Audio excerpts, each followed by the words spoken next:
मैं Mahendra Kumar Jajoria, associate professor भूगोल विभाग, मृदा संसाधन के अंतर्गत आज का हमारा टॉपिक है मृदा का वर्गीकरण एवं वितरण।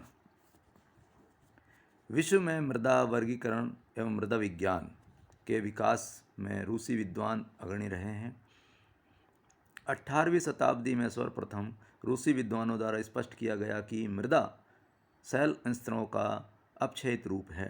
प्रसिद्ध रूसी विद्वान वेसिली डोकुचायेव प्रथम मृदा वैज्ञानिक थे, जिन्होंने यह स्पष्ट किया कि मूल पदार्थ समान होने पर भी पर्यावरणीय दशाओं की भिन्नता के कारण भिन्न मृदा का निर्माण होता है। इस प्रकार उन्होंने किसी प्रदेश की मृदाओं के विकास एवं जलवायु में घनिष्ठ संबंध बताया। उन्होंने अपने सहयोगी विद्वानों के साथ मिलकर 1870 में रूस की मृदाओं के अनेक वर्गीकरण प्रस्तुत किए। सन 1914 में डोकुचायेव के शिष्य कॉन्स्टेंटीन ग्लिंका ने एक पुस्तक प्रकाशित की, जिसमें डोकुचायेव के चिंतन को प्रस्तुत किया गया था। इसका संयुक्त राज्य अमेरिका के मृदा वैज्ञानिकों पर बहुत प्रभाव पड़ा।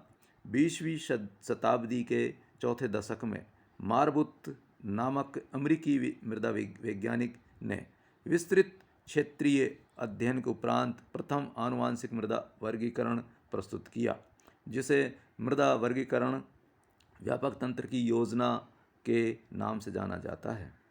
इसमें मार्बुत ने रसियन योजना तथा शब्दावली का उपयोग किया। मार्बुत संयुक्त राज्य अमेरिका के कृषि विभाग में मृदा सर्वेक्षण संभाग के निदेशक थे।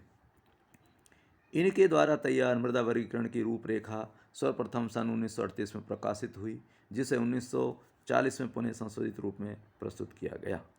मृदा वर्गीकरण की इस योजना का निर्माण संयुक्त राज्य कृषि विभाग द्वारा किया गया था, अतः इसे यूएसडीए तंत्र भी कहा जाता है। इस योजना में मृदाओं की 3 श्रेणियां बनाई गई थी। नंबर 1 कटिबंधीय, अंतरकटिबंधीय तथा अकटिबंधीय। 1950 के दशक में संयुक्त राज्य मृदा संरक्षण सेवा तथा द्वारा मृदा वर्गीकरण का नया प्रयास किया गया तथा 1960 के मृदा वर्गीकरण का 7वां संस्करण प्रस्तुत किया गया, जिसमें प्रस्तुत नवीन योजना को व्यापक मृदा वर्गीकरण तंत्र के नाम से जाना जाता है। मृदा वर्गीकरण की इस योजना को मुख्यतः 7वां अनुमान कहा गया था। मृदा के प्रकार।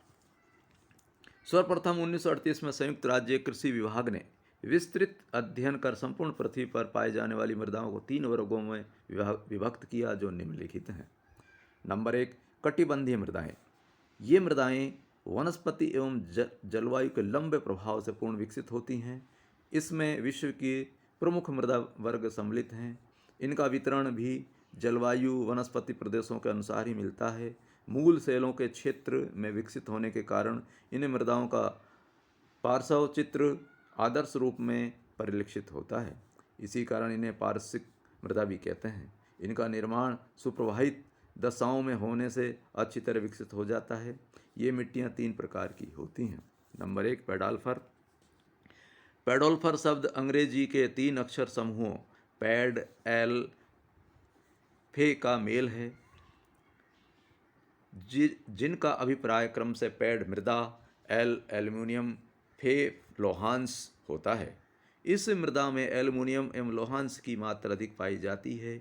ये मृदाएं मुख्यतः अधिक वर्षा वाले क्षेत्रों में मिलती हैं, जहां निक्षालन क्रिया अधिक होती है। इसे लेटराइजेशन कहते हैं। इस वर्ग में 3 प्रकार की मृदाएं मिलती हैं। प्रथम पॉडजोल मृदा, जो अलास्का, कनाडा, स्कैंडिनेविया तथा एशिया के उत्तरी भाग में पाई जाती हैं। इसका निर्माण पॉडलाइजेशन के कारण होता है।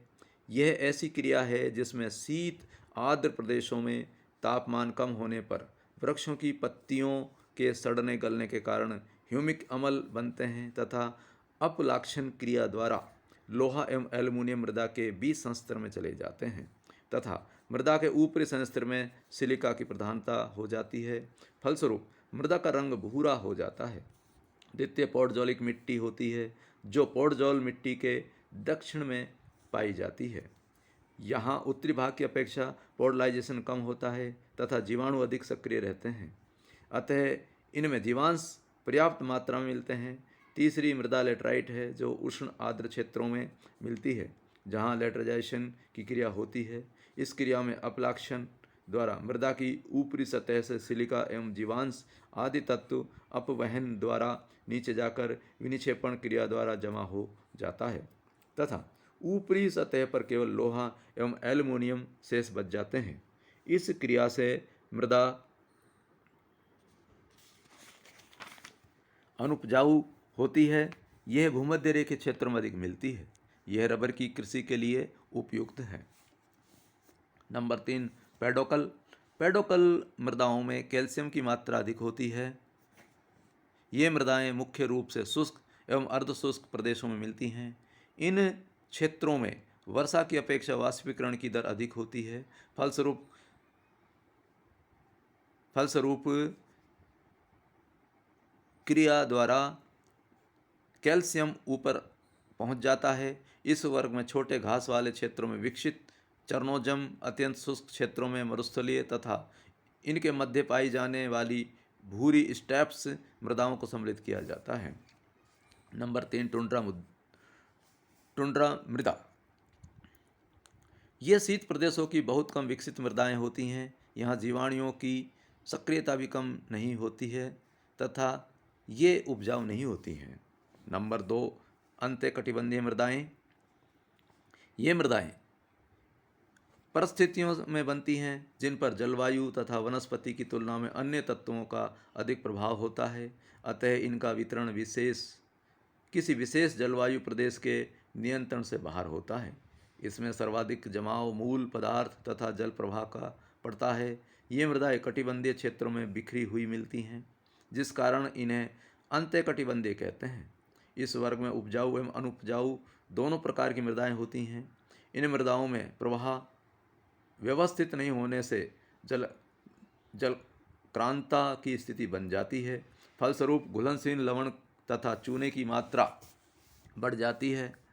रेडजीना एवं रेगुर इस वर्ग की उर्वर मृदाएं हैं। रेडजीना आदि आर्द्र प्रदेशों में मिलती हैं। इस वर्ग की अन्य मृदाएं पीट मृदा, लवणीय मृदा एवं चूना पत्थर से उत्पन्न मृदा आदि है। नंबर 3, अपार्श्विक मृदाएं। ये अविकसित नवीन मृदाएं होती हैं जिनका पार्श्व चित्र स्पष्ट नहीं होता है। इनका निर्माण नदी, हिमानी वायु, सागरीय तरंग आदि प्राकृतिक कारकों की निक्षेपण क्रिया द्वारा होता है। ये मृदाएं उपजाऊ होती हैं। जलोढ़ मृदा या रेगोसोल, रेतीली मृदा, हिमानी मृदा, लोयस मृदा, सागरीय मृदा तथा पर्वतीय मृदा इसी वर्ग की मृदाएं हैं। इन मृदाओं में प्रतिवर्ष नवीन पदार्थों का जमाव होता रहता है, जिससे इनका नवीनीकरण हो जाता है।